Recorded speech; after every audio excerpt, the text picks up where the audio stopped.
लोकसभा मतदारसंघातील शिवसेनेचे नवनिर्वाचित खासदार नरेश म्हस्के यांनी विजयानंतर मतदारांचे आभार मानण्यासाठी समाज माध्यमांवरती एक पोस्ट केली आहे.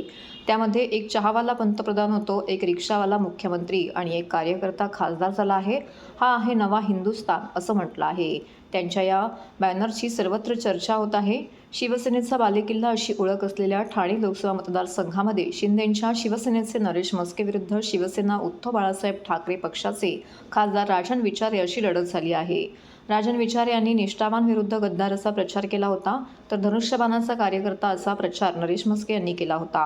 शिवसेनेतील फुटीनंतर पहिल्यांदाच झालेल्या या निवडणुकीत शिंदेंच्या शिवसेनेने बाजी मारली. या निवडणुकीत शिंदेंच्या शिवसेनेचे उमेदवार नरेश म्हस्के हे 2 लाखाहून अधिक मतांनी विजयी झालेत.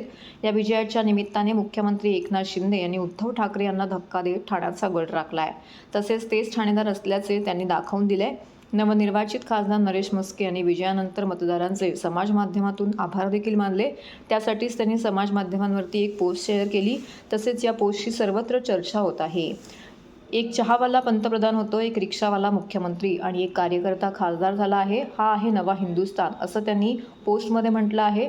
अतिसामान्य घरातून आलेला हा एक कार्यकर्ता आज ठाण्याचा लोकप्रतिनिधी झाला. पंतप्रधान नरेंद्र मोदी आणि महाराष्ट्राचे लोकप्रिय मुख्यमंत्री एकनाथ शिंदे यांच्या मार्गदर्शनाखाली माझ्यासारखा सामान्य कार्यकर्त्याला ही संधी मिळाली असंही त्यांनी यावेळी म्हटलं आहे. या आशयाचा बॅनर ठाण्यातील नितीन कंपनी सिग्नल परिसरामध्ये लावला असून तो सगळ्यांचंच लक्ष वेधून घेत आहे.